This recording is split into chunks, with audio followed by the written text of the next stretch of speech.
हम 10:27 के अनुसार हम आपसे संपूर्ण मन से, संपूर्ण बुद्धि से, संपूर्ण ज्ञान से, संपूर्ण शक्ति से हम प्रेम रख पाए, तो अपने जीवन में प्रथम स्थान हम आपको दे पाए।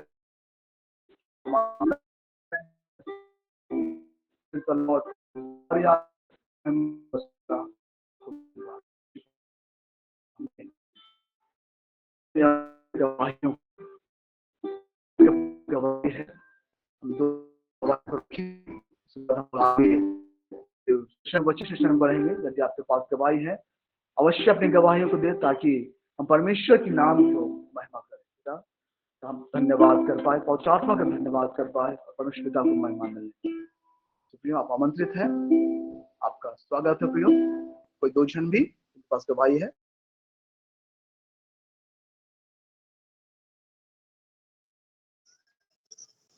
भी? Hello hello, praise the lord. Yeshu सहाय, क्या मेरी आवाज सुनाई पड़ रही है?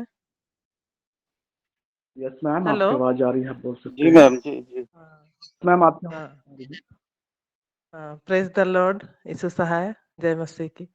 हाँ, मैं खूंटी से बोल रही हूँ। मेरा नाम सिलवंती है।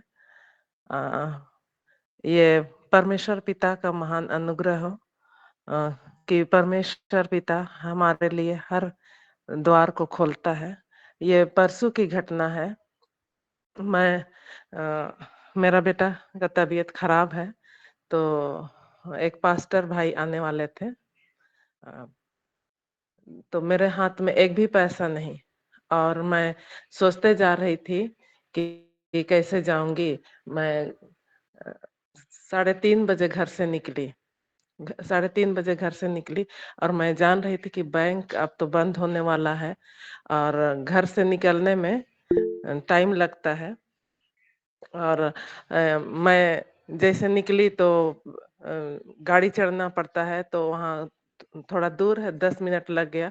और वहां से मैं देखते जा रही हूँ कि वो समय तो बहुत निकलता जा रहा है, लेकिन परमेश्वर महान है, उपाय करने वाला परमेश्वर है। मैं प्रभु को धन्यवाद दे रही थी कि प्रभु जी, समय तो निकलता चला जा रहा है, मैं क्या करूं।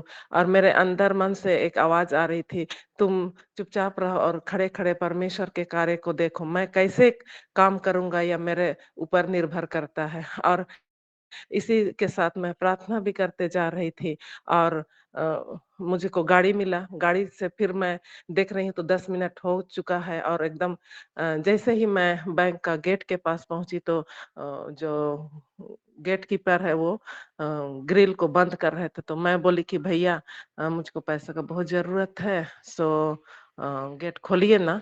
और परमेश्वर का महान अनुग्रह हो कि मेरे पास, मैं बिल्कुल शून्य थी, लेकिन प्रभु ने कार्य किया और उस भाई ने गेट को खोला और मैं बैंक के अंदर प्रवेश कर गई।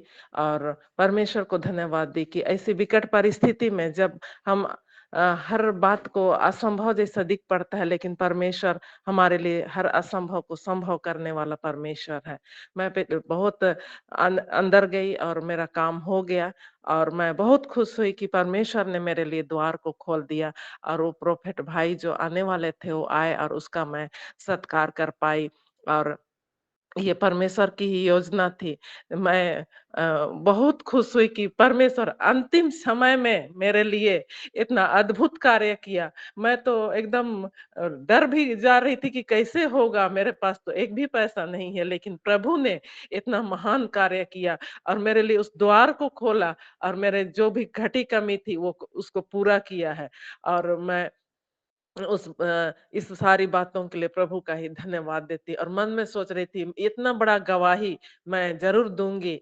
और मॉर्निंग प्रेयर के माध्यम से हम लोग बहुत सारा चीजों को सीख रहे हैं, और इसके लिए इस ग्रुप के हर एक जो भाई बहन हैं जो इसके अगुवाई करते हैं, सबों को मैं तहे दिल से धन्यवाद करती हूँ। और परमेश्वर पिता का भी बहुत बहुत धन्यवाद करती हूँ कि प्रभु हर समय हमारी चिंता करता है। इतना ही कहकर मैं अपने इस गवाही को विराम देती हूँ। पुनः सबों को प्रेज द लॉर्ड।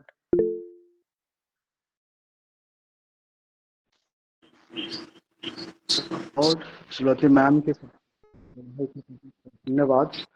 सचमुच हमारा प्रभु असंभव से संभव करने वाला है। जब भी कोई प्रभु के दास हमारे घर परिवार में आते हैं, हमें सम्मान करना चाहिए। सब कुछ परमेश्वर पिता ने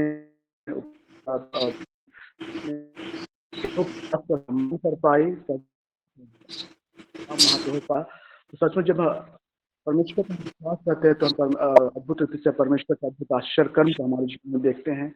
तो सारी बातों के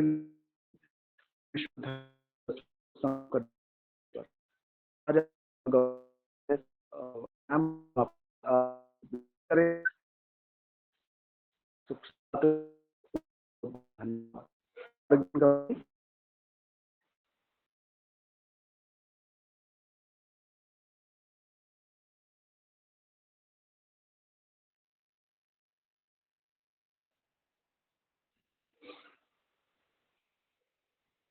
मेरे पास एक छोटी सी गवाही है कि पिछले दिनों में मुझे अपने जो भी हमारा चर्च में जो विवेस चल रहा है 10 दिनों का होता है, और वहाँ एक दिन जाने का मौका मिला और प्रभु के अनुग्रह से मैं उस विवेस में जा पाया और प्रभु के वचनों को वहाँ बांट पाया। सो इस बात के लिए परमेश्वर धन्यवाद कि परमेश्वर ने मेरे लिए समय बनाया, मैं वहाँ जा पाया और हर एक बातें अच्छी तरह से हो पाई।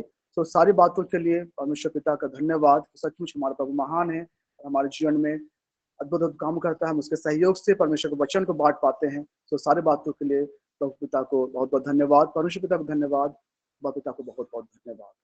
तो आइए हम अब वचन के सेशन में आगे बढ़ते हैं और इसे आमंत्रित हेलो। करते हैं प्रभु के दास। Yes ma'am. मैं भी एक गवाही देना चाहती हूँ। जैसा कि आपने भी कहा कि वीबीएस गए थे और वचन बांटे, उसी तरह से मेरी पिछले साल से बहुत इच्छा थी कि मैं एक दिन का बच्चों के रिफ्रेशमेंट के लिए स्पॉन्स करूं। तो प्रभु ने इसके लिए मुझे अगुवाई किया और मैं यह कर पाई। और ये सब हम लोगों ने मिलकर किया। बहन मार्था पूर्ति और बहन रजनी मींज, हम तीनों ने मिला और हमने डिसाइड किया कि एक दिन का रिफ्रेशमेंट हम इंतजाम करेंगे। पर ये तुरंत की बात थी, इसलिए हम लोग थोड़े चिंतित थे कि किस तरह से कैसे करना होगा, क्योंकि हर दिन बच्चे बढ़ते ही जा रहे थे रजिस्ट्रेशन के लिए, तो अंदाज लेना भी मुश्किल हो रहा था। फिर भी वहाँ के सीनियर से हमने पता किया तो वो बोले 8 बच्चों के लिए आप लोग कर सकते हैं, तो 800 बच्चों के लिए कर सकते हैं। तो प्रभु ने ये हमें अगुवाई के द्वारा ये सारा कुछ संभव हो पाया और हम तीनों बहनों और शांता मैम के बच्चे, मेरे बच्चे, हम बच्चों को भी हमने इस काम में लगाया। और सुबह मैंने 6 बजे से ये काम करना शुरू किया और मेरे मन में ये एक वचन आ रहा था। और ये काम को शुरू करने से पहले मैंने अकेले ही बैठा और वचन को मैंने ये किया, मेडिटेट किया। यूहन्ना 2 के वो काना नगर के जो आश्चर्य कर्म थे प्रभु के, वो मेरे प्रार्थना करने से पहले मैंने वो वचन को बोला कि प्रभु ये सब कुछ आपके हाथ में सौंपती हूँ, जितनी भी घाटी कमी होगी वो आप ही देखिएगा। और सचमुच में जिस तरह 5 रोटी और 2 मछली से प्रभु ने हर एक इतने इतने हजारों लोगों को खिलाया और 12 टुकड़े फिर बचे, उसी तरह से ये दोनों आश्चर्य कर्म मेरे मन में आ रहा था। और प्रार्थना के दौरान मैंने ये दोनों वचनों को क्लेम किया और सचमुच में उतने 800 बच्चों को पूरी करने के बाद भी वो रिफ्रेशमेंट बच गया। इसके लिए पिता परमेश्वर को बहुत बहुत धन्यवाद देती हूँ और मैं आगे भी ऐसा करने की कोशिश करूंगी बहनों के साथ मिल करके। इसके लिए आपको भी धन्यवाद और पिता परमेश्वर को भी धन्यवाद।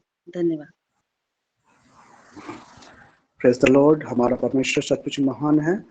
कंचन मैम, माथा मैम और पृथ्वी मैम के इस अद्भुत बात के लिए हम परमेश्वर धन्यवाद करते हैं। सचमुच हमारा प्रभु अद्भुत रीति से हमारी अगुवाई करता है और हर एक कमी घटी को स्वर्ग से पूरा करता है। उस बात के परमेश्वर धन्यवाद। सचमुच जिस विदेश की मैं बात करी, मैं वहाँ जाता हूँ और सचमुच वहाँ प्रतिदिन रिफ्रेशमेंट का प्रावधान, मतलब रिफ्रेशमेंट दिया जाता है। के मन खोला और लगभग 800 बच्चे लोग रखते हैं, उससे रेडी हो जाते हैं और प्रभु ने ऐसा व्यवस्था कर दिया कि सचमुच वो रिफ्रेशमेंट अच्छा हो पाया, बच भी पाया। तो प्रभु जो मैम आपको प्रभु बहुत आज से आशीष दे आप सबों को, और सचमुच प्रभु के लिए हर एक बात करते हैं, प्रभु की बातों के लिए धन्यवाद हो, सारी बातों के लिए परमेश्वर आपको बहुत बहुत आशीष करे, हर एक लोगों को परमेश्वर के नाम की महिमा और अधिक ऊंचा उठाया जाने पाए। तो सारी बातों के लिए, सारी गवाहियों के लिए धन्यवाद। हमारा मन जो है बातों को आशीष प्रदान करता है। अब आइए हम आगे बढ़ते हैं और हम करते हैं हमारे प्रोफेसर वीरेंद्र शामिल सर को। प्रोफेसर आपका स्वागत है, हम आपका स्वागत करते हैं और कृपा।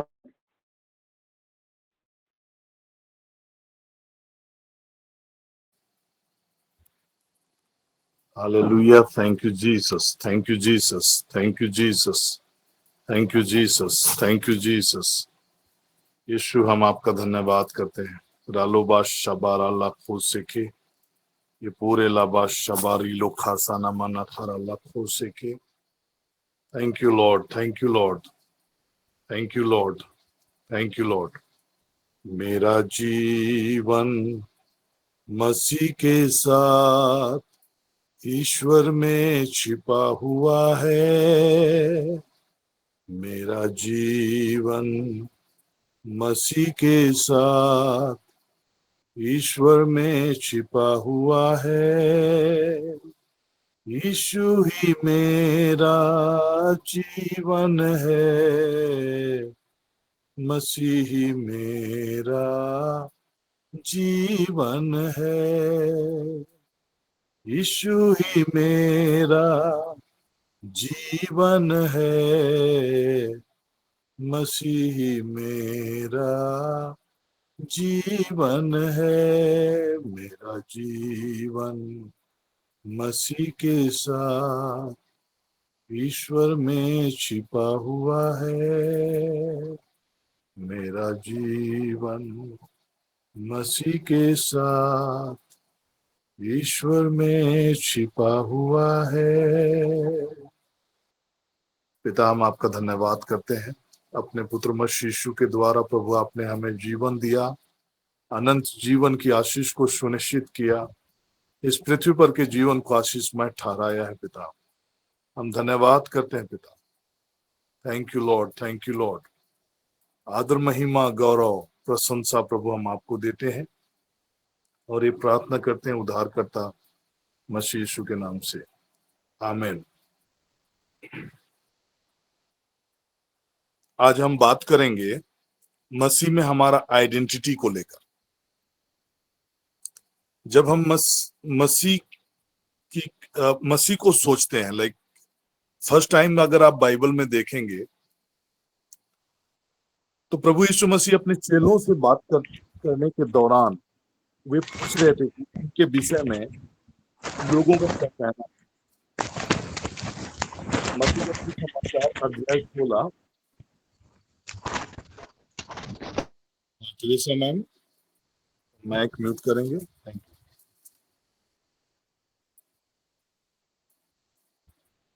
मत्ती का सुसमाचार अध्याय 16 उसका अगर 13 पद से आगे अगर हम पढ़ेंगे तो वहां पर लोगों से यीशु पूछते हैं, अपने चेलों से पूछते हैं। यीशु कैसरिया फिलिपी के प्रदेश में आया और अपने चेलों से पूछने लगा, लोग मनुष्य के पुत्र को क्या कहते हैं? उन्होंने कहा, कुछ तो यूहन्ना बपतिस्मा देने वाला कहते हैं, कुछ एलिया और कुछ एर्मिया या भविष्यवक्ताओं में से कोई एक कहते हैं। उसने उनसे कहा, परंतु तुम मुझे क्या कहते हो? यहां पर जो जवाब है, उन चीजों को बिलीव करना, उन चीजों को जीना।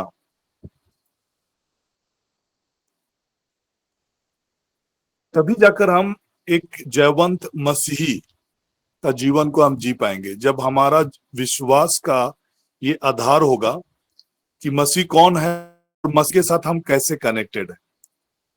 कई बार जब हम अपने ख्रिस्तीय जीवन को देखते हैं तो बहुत सीमित दायरे से हम अपने आप को ख्रिस्तीय जीवन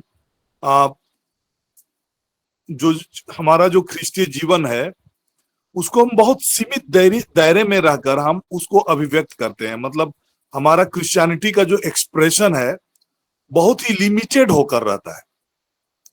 और मैं लिमिटेड इसलिए कह रहा हूं कि like most of the time जब हमारा एक्सप्रेशन ऑफ फेथ है, हमारा विश्वास का जो प्रकटीकरण है या मसीह यीशु में जो विश्वास की बातें हैं बहुत ही सीमित दायरे में कनेक्टेड है।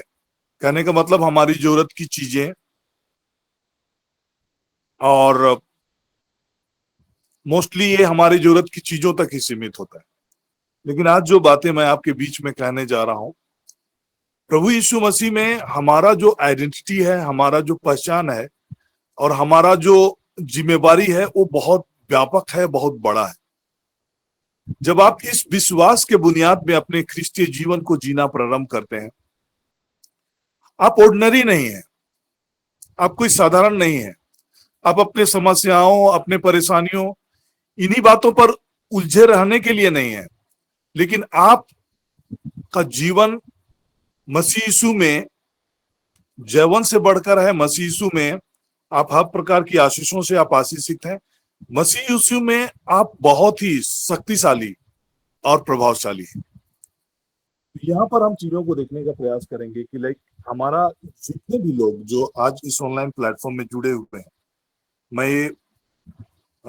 ये पूरे कॉन्फिडेंस के साथ मैं कहता हूं कि लाइक हम लोग बिलीव करते हैं कि मसीह यीशु जो है वो परमेश्वर का पुत्र है और यीशु जो है वो मसीह है।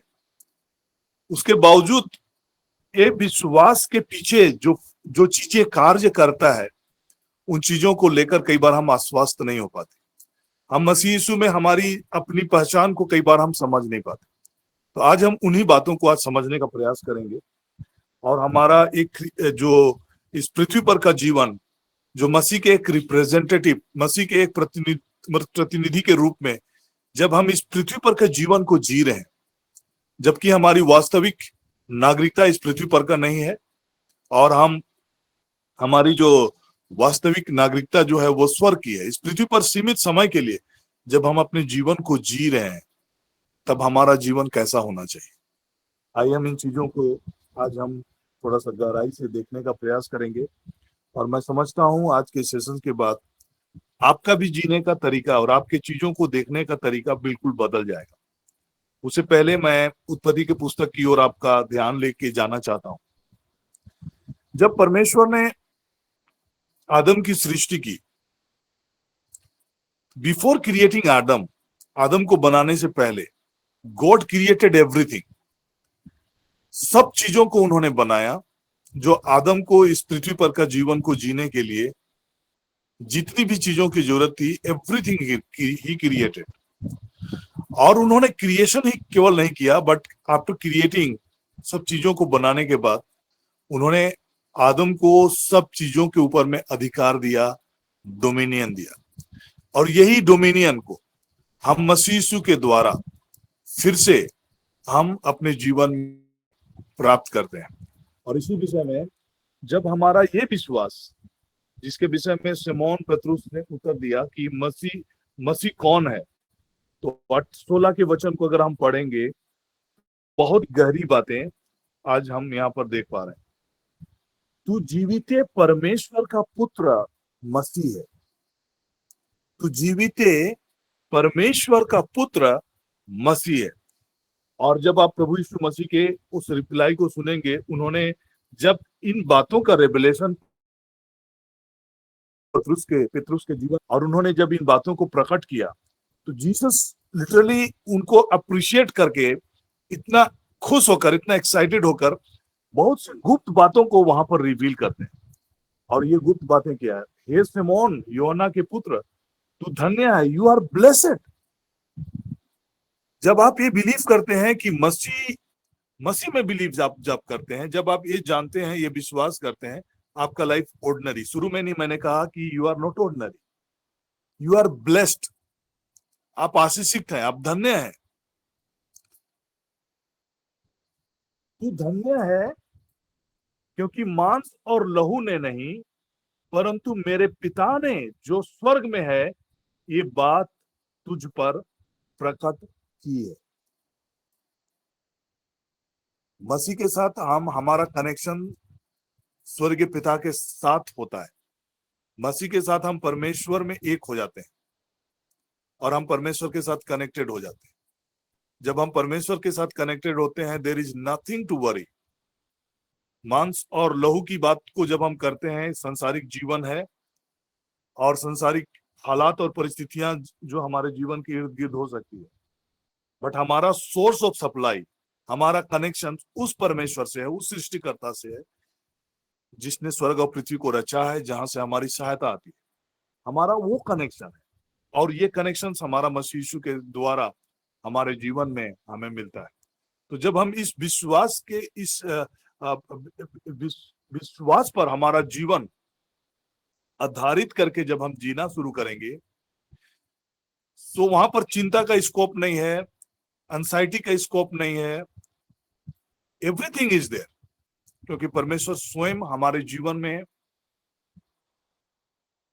कार्य करना प्रारंभ करता है और हमारा जीवन मसीह यीशु का एक रिप्रेजेंटेशन के रूप में हम इस पृथ्वी पर काम करते हैं।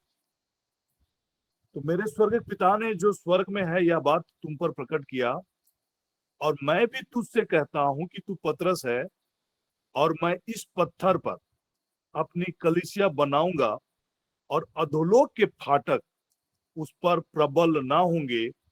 मैं तुझे स्वर्ग राज्य की कुंजियां दूंगा और जो कुछ तू पृथ्वी पे बांधेगा वह स्वर्ग में बंधेगा और जो कुछ तू पृथ्वी पर खोलेगा वह स्वर्ग में खुलेगा। हम लोग इस पृथ्वी पर का जीवन पे रहते हुए हम लोग स्वर्ग से अपने आप को कनेक्ट कर सकते हैं, स्वर्गीय आशीषों को हम लोग खोल सकते हैं।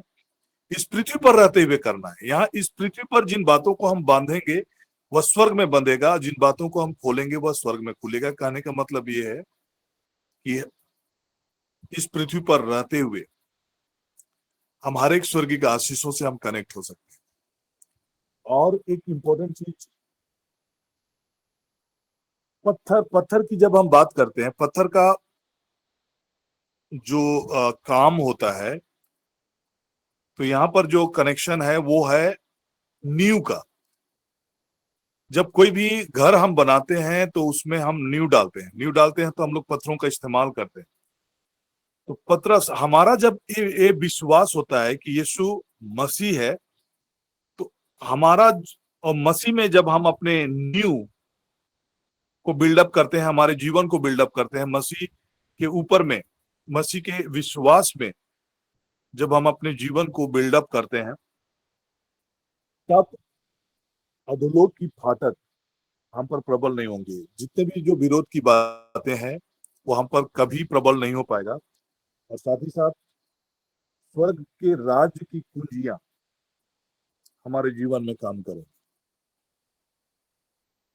तो आज जब तक हम अपना आइडेंटिटी को मसीह में जब तक हम लोग नहीं देखते हैं, तब तक हम संसारिक जीवन का जो हमारा पर्पस है, मकसद है, कई बार सीमित हो जाता है और कई बार हम विचलित होकर अपने जीवन को जी रहे होते हैं, परेशानियों अपने जीवन को देख रहे होते हैं, समस्याओं से घिरे हुए अपने जीवन को देख रहे होते हैं और उसमें कोई छुटकारे की बातों को कई बार हम देख नहीं पाते। बट जब आप अपने आइडेंटिटी को मसीह यीशु में जब आप पहचानना शुरू करेंगे तब आपका लाइफ डिफरेंट हो जाएगा। जब हम कलीसिया की बात करते हैं तो कलीसिया शब्द यहाँ पर जो इस्तेमाल हुआ है, और आगे चलकर जब आप कलीसिया के बातों को का जिक्र सुनेंगे तो कलीसिया का मतलब होता है कि आप मसीह के देह के अंग हो जाते हैं।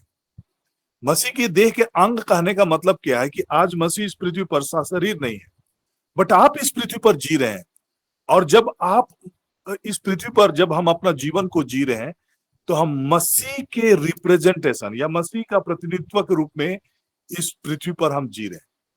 और हम मसीह के देह के अंग होने का मतलब होता है कि मसीह के कार्यों में हम सहभागी होते हैं, उनके कार्यों को इस पृथ्वी पर कर रहे होते हैं।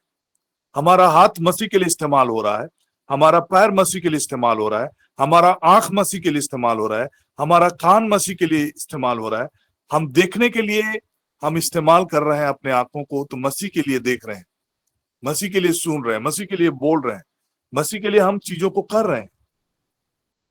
तो ये है बुलाहट। और जब हम इस रीति से जब मसीह का जीवन को जीना प्रारंभ करेंगे, तब हम उसके कलीसिया का सही मायने में हम उसके देह का अंग होते हैं। कलीसिया या क्रिश्चियनिटी की जब हम बात करेंगे, मसीहत की जब हम बात करेंगे, तो ये मसीहत जो बुलाहट है,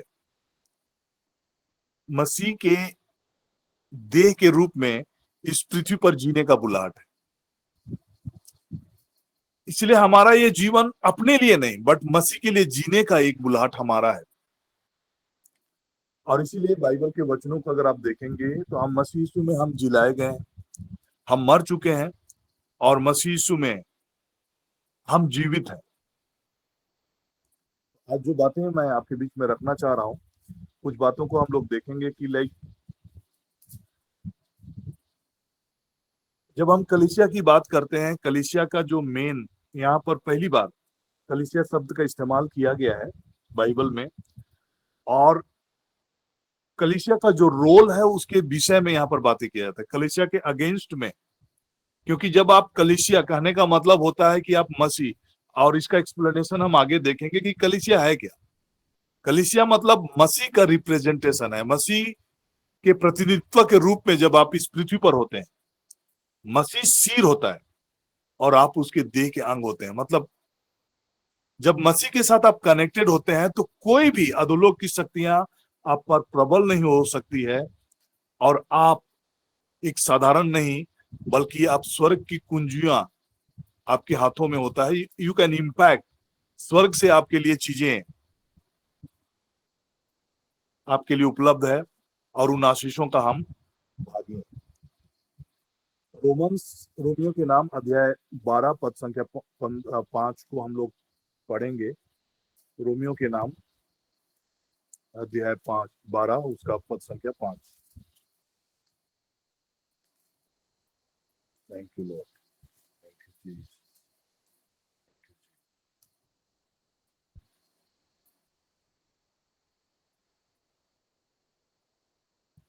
5, वैसा ही हम जो बहुत हैं मसीह में एक देह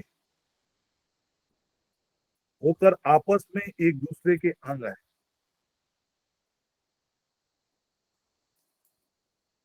मसीह में हम एक देह हैं।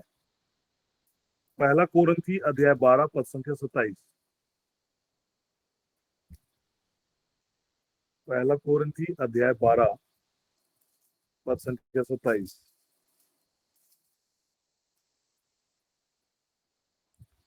इसी प्रकार तुम सब मिलकर मसीह की देह हो और अलग अलग उसके अंग हो।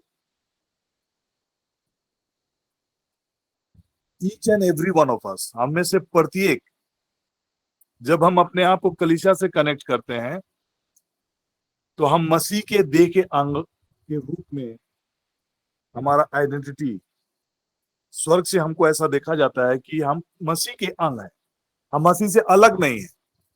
इस पृथ्वी पर का हमारा जीवन जो हम जी रहे हैं वो मसीह के प्रतिनिधित्व के रूप में, प्रतिनिधि के रूप में हम इस पृथ्वी पर जी रहे हैं।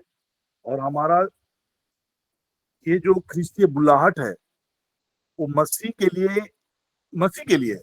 जब हम अंग की बात करते हैं, जैसे मैंने शुरू में कहा कि हमारा एक एक अंग परमेश्वर मसीह यीशु के लिए इस्तेमाल होने के लिए हम इस पृथ्वी पर। एफिसियंस चैप्टर 1 के 22 और 23 पदों को हम लोग पढ़ें। एफिसी चैप्टर 1 उसका 22 और 23 पद। और सब कुछ उसके पांव तले कर दिया और उसे सब वस्तुओं पर शिरोमणि ठहराकर कलीसिया को दे दी।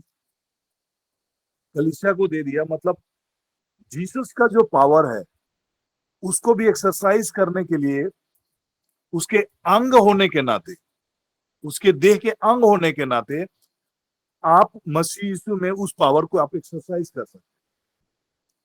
या उसकी देह है और उसी की परिपूर्णता है और जो सब में सब कुछ करता है। कंप्लीटनेस ऑफ जीसस का एक्सप्रेशन आपके लाइफ के थ्रू से होने के लिए हम लोग बुलाए गए, और ये बुलाहट है मसीह यीशु में उसके देह के अंग होने का मतलब।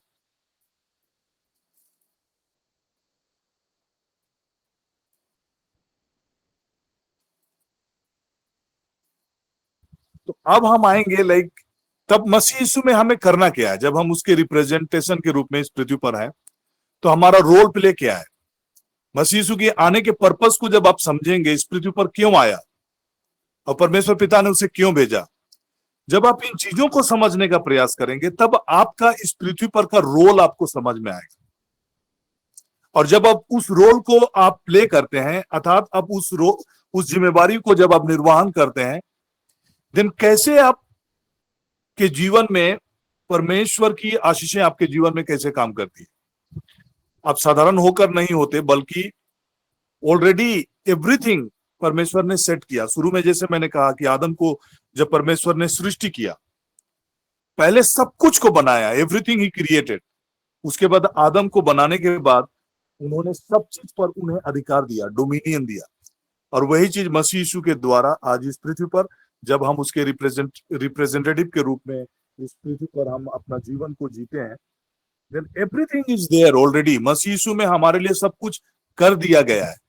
जब हम उन चीजों को बिलीव करना शुरू करेंगे और उनके पर्पस और मकसद के साथ जब हम अपने जीवन को जीना शुरू करेंगे, देन हर चीज धीरे धीरे करके हमारा लाइफ में काम करना प्रारंभ करेगा। तो पहला चीज को आपको आइडेंटिफाई करना है कि जब आप मसीह यीशु के देह के अंग हैं और उसके इस पृथ्वी पर उसके रिप्रेजेंटेटिव हैं, उनके कामों को करने के लिए आप और हम बुलाए गए हैं। ये जो बुलाहट साधारण बुलाहट नहीं है, बल्कि उसके हाथ की तरह, उसके कान की तरह, उसके मुंह की तरह, आंख की तरह, उसके हर एक एक अंग जो हमारा है, वो मसीह के लिए इस्तेमाल करने के लिए ये बुलाहट हमें दी गई कि हम उसके लिए यूज हो सके, उसके लिए हम रिप्रेजेंट हो सके। और यही चीज करने के लिए हमारा बुलाहट है। तो जब आप मसीह यीशु के पर्पस को समझेंगे, उसके आने का पर्पस को समझेंगे, तो मैं आपको उसके पर्पस के विषय में आपके बीच में बात करने के लिए मैं एक वचन की ओर आपका ध्यान आकर्षित करना चाहता हूं, और वो है लूका रचित सुसमाचार। अगर आप लूका रचित सुसमाचार अध्याय 2 पद संख्या 10 और 11 के पदों को पढ़ेंगे, तो आपको समझ में आएगा कि जीसस के आने का पर्पस और मकसद क्या था। और ये संदेश जो चरवाहों को स्वर्गदूतों के द्वारा दी गई, ये संदेश हम सबों के लिए है, पूरे संसार के लोगों के लिए ये संदेश है।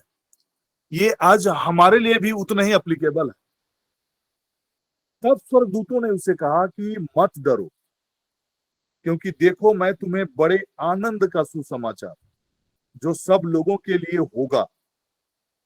ये आनंद का सुसमाचार सब लोगों के लिए है, आपके लिए है, मेरे लिए है, सारे संसार के लोगों के लिए है, कि आज दाऊद के नगर में तुम्हारे लिए एक उद्धारकर्ता जन्मा है, और यही मसीह प्रभु है। यही मसीह प्रभु है जो उद्धारकर्ता दाऊद के नगर में जो जन्मा है, एक उद्धारकर्ता के रूप में, एक मुक्तिदाता के रूप में, वही मसीह प्रभु है। अर्थात प्रभु यीशु मसीह के इस पृथ्वी पर आने का जो मेन पर्पस, इस संसार का उद्धारकर्ता के रूप में मसीह प्रभु का जन्म हुआ, और वही उद्धार के कार्यों को इस पृथ्वी पर करने के लिए मसीह में हमारी बुलाहट है। और जब हम इन कामों को जब हम कर रहे होते हैं, ये हमारा इस पृथ्वी पर का जो रोल है, जो हमें इस पृथ्वी पर रहते हुए करना है, प्रभु यीशु मसीह को एक उद्धारकर्ता के रूप में, मुक्तिदाता के रूप में हमें एक्सप्रेस करना है लोगों के सामने में, चाहे लोगों के लिए उद्धार के लिए, मुक्ति के लिए। अगर मान लीजिए कई ऐसे अन्य जाति के लोग हैं जिनको आप सुसमाचार की बातें बता नहीं पाते, एटलीस्ट हम एक शुरुआत कर सकते हैं कि हम उनके लिए कंटिन्यू प्रार्थना कर सकते हैं कि प्रभु ये आपको उद्धारकर्ता मसीह यीशु के रूप में आपको जाने। फर्स्ट ऑफ ऑल वो जान सके कि यीशु ही उद्धारकर्ता है, मसीह है। और इसके लिए जो पहला रोल रोल प्ले जो हमारा है, और इसी के विषय में संत पौलुस एक गाइडलाइंस देते हैं कि हम लोग कैसे इसकी शुरुआत कर सकते हैं। अगर आप किसी के पास जाकर आप डायरेक्टली प्रीच करना शुरू करेंगे तो आप कई प्रकार के विरोध का सामना करना शुरू करेंगे, क्योंकि लोगों को वो अंडरस्टैंडिंग जब तक नहीं होगी, जब तक उनका समझ नहीं खुलेगा, then you can not go and preach. Otherwise जितना अगर आसान होता तो एवरीबॉडी, हम लोग में से हर कोई प्रार्थना कर प्रीचिंग कर रहे होते, स्ट्रीट्स में जाके प्रीचिंग कर रहे होते और सुसमाचार का प्रचार बहुत आसानी से हो रहा होता। तो पहला चीज क्या है कि अनलेस एंड अनटिल जब उसका अंडरस्टैंडिंग ओपन नहीं होगा, और इस अंडरस्टैंडिंग को ओपन करने के लिए जो गाइडलाइंस हमें मिला है कि हम पहले प्रार्थना करना शुरू करें। अगर जब तक आप प्रार्थना नहीं करेंगे, घुटने में आकर प्रार्थना नहीं करेंगे, लोगों के लिए जब आप प्रार्थना नहीं करेंगे, और खासकर इस विषय के लिए कि वे मसीह यीशु को पहचान सके, है ना, उसका जो स्पिरिचुअल आईज है ओपन हो सके। इस संसार के जो देवता है, जो दूसरा कोरिन्थी अध्याय 4 पद संख्या 4 का वचन लिखता है कि संसार का देवता ने अविश्वासियों के मन को अंधा कर दिया, उनकी आंखों को अंधा कर दिया, ताकि वे देख ना सके। और देख ना सके, वे मसीह को उद्धारकर्ता के रूप में देख ना सके, मसीह को प्रभु के रूप में देख ना सके, मसीह को सृष्टिकर्ता के रूप में देख ना सके, मसीह को इस संसार का एक लौता ईश्वर के रूप में देख ना सके।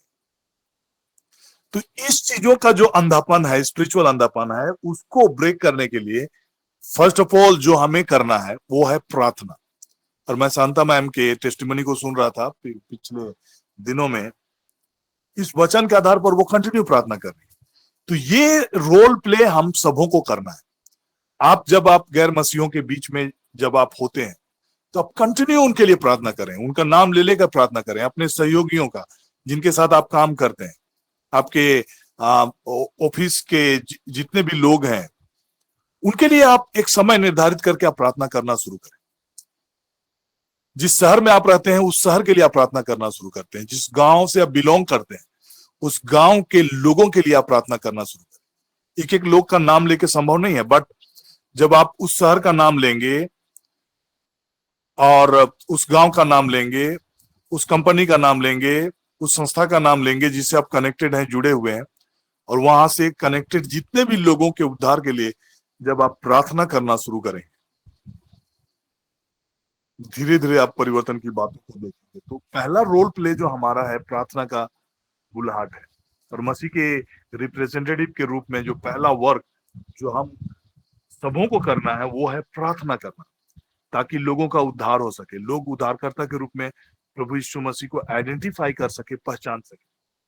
तो मैं वचन को पढ़ना चाह रहा हूँ, दूसरा तीमोथियुस का पूरा लाबाश बोरे लेखे सेने में ने खेरे ले कोशो को पूरा लगा सीनों में ने खेरे ले कोशो को ऊपे खेरे। पहला तीमोथी अध्याय 2 पद संख्या 1 से 4।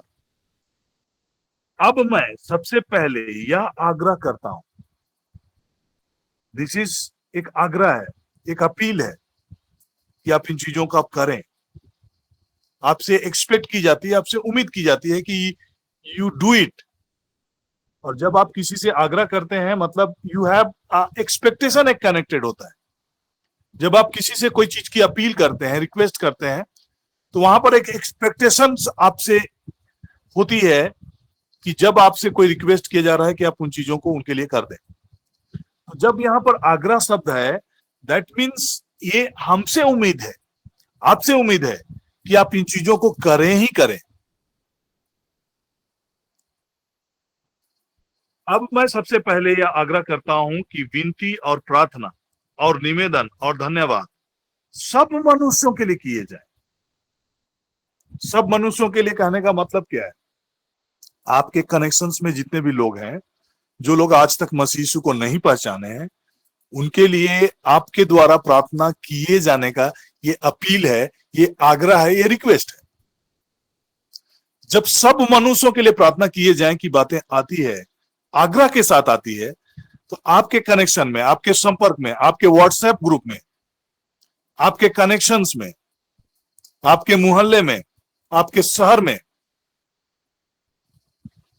जितने भी लोग हैं जो मसीह यीशु को नहीं पहचानते, आपकी कलीसिया में भी हो सकते हैं लोग, तो आप उनके लिए प्रार्थना करें, नाम लेकर प्रार्थना करें, शहर का नाम लेकर प्रार्थना करें, गांव का नाम लेकर प्रार्थना करें, पंचायत का नाम लेकर प्रार्थना करें, जिस ब्लॉक से आप आते हैं उस ब्लॉक का नाम लेकर प्रार्थना करें, जिस डिस्ट्रिक्ट से आप बिलोंग करते हैं उस डिस्ट्रिक्ट के लिए आप प्रार्थना करें, जिस स्टेट से आप बिलोंग करते हैं उस स्टेट के लिए प्रार्थना करें, जिस कंट्री से आप बिलोंग करते हैं उस कंट्री के लिए प्रार्थना करें। और प्रार्थना आप क्या करेंगे? प्रार्थना ये करेंगे कि जितने भी लोग मसीह यीशु को उद्धारकर्ता के रूप में जो लोग पहचान नहीं पाए, आइडेंटिफाई नहीं कर पाए, वे लोग सत्य को जाने। They know the truth. And Jesus जब इस पृथ्वी पर आया, he spoke about the truth.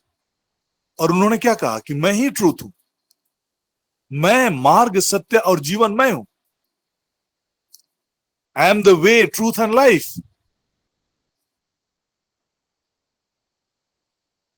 तो इस सच्चाई को लोग जान सकें, इसके लिए आप प्रार्थना करेंगे, हम प्रार्थना करेंगे, हम परिवर्तन और बदलाव को देखेंगे। यही है मसीह में देह का अंग होने का जो काम जो हम लोग करेंगे। तो पहला यहां प्रार्थना से शुरू होगा, और जैसे जैसे हम इस प्रकार की प्रार्थना करना शुरू करेंगे, दिन धीरे धीरे करके आप वे काम जो मसीह यीशु ने किया है वैसे कामों को हम करना प्रारंभ करेंगे। पहला जो ये है वर्क है,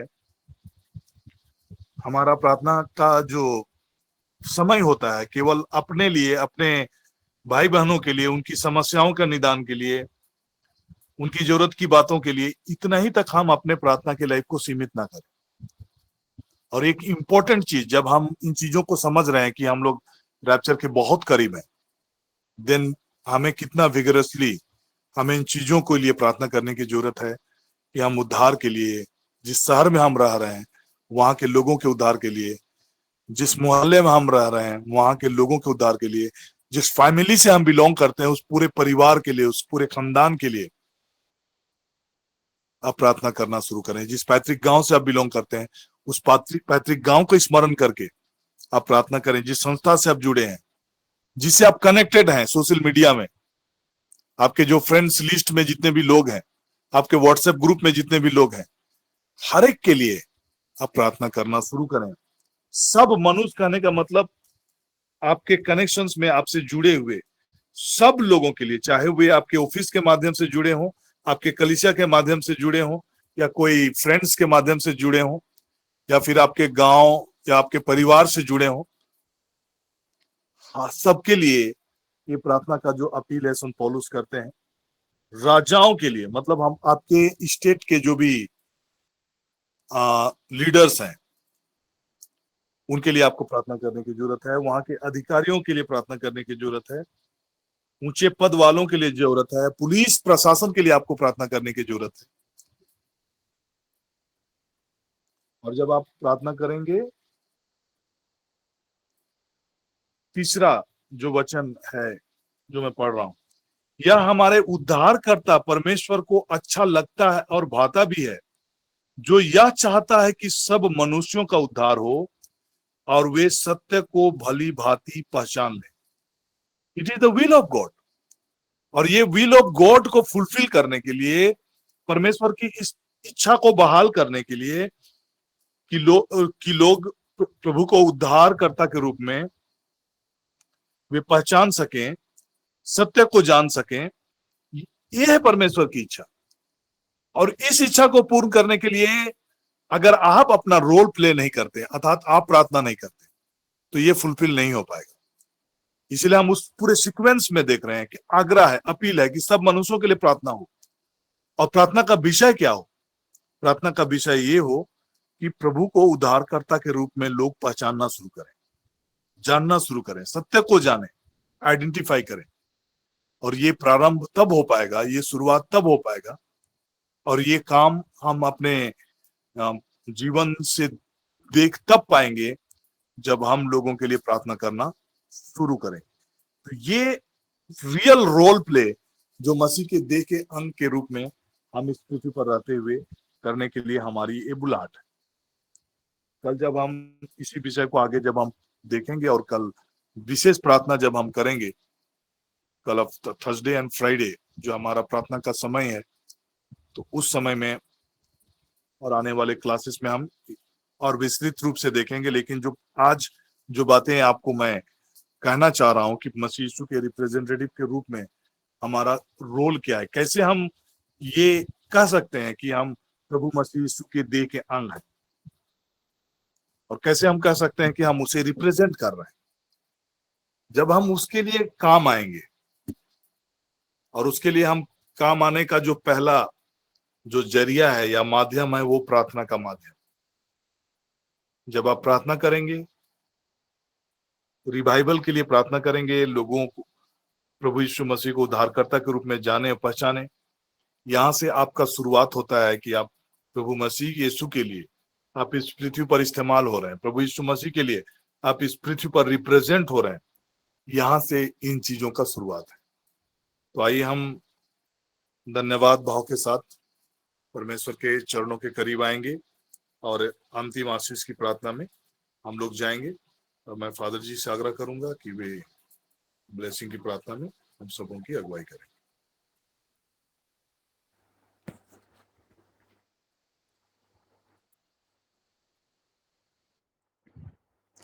बड़े आदर और महिमा के साथ में धन्यवाद देते हुए हम लोग पिता बाप परमेश्वर को आज के सुंदर दिन के लिए, जिसने हमें एक साथ मिल करके प्रार्थना करने का, वचन को अपने दिल में बसाने के लिए एक सुंदर समय दिया है।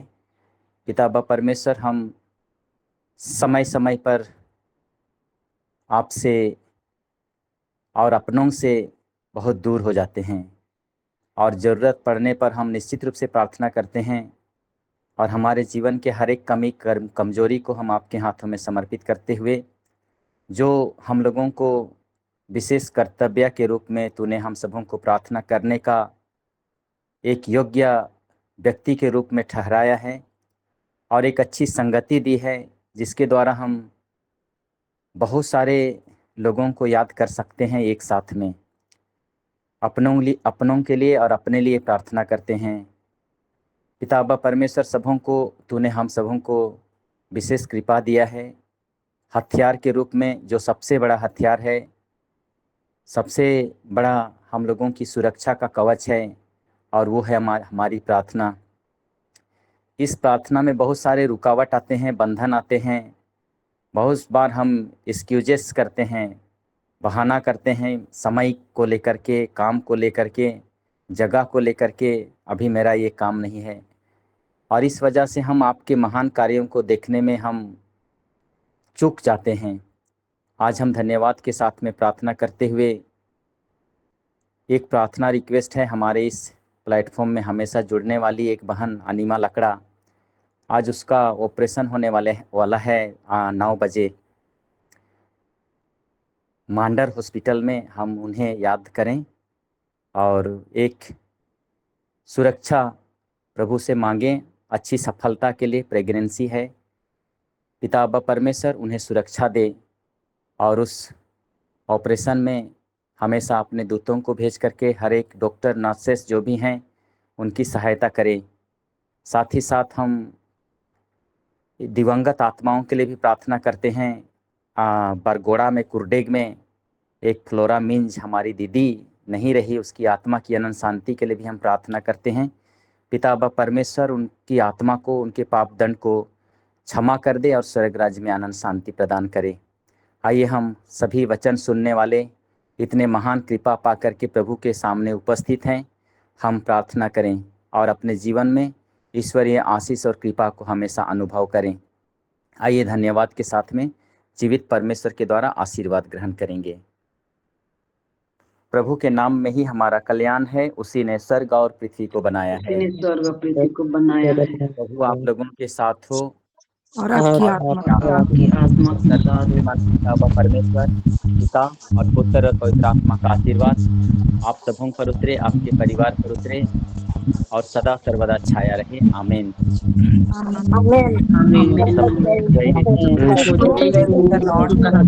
Praise the Lord.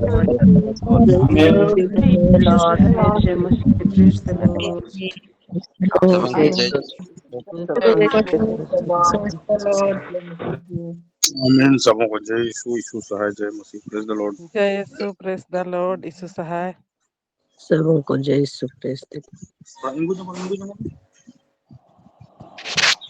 सबों को जय यीशु। Praise the Lord, Yeshu Sahay.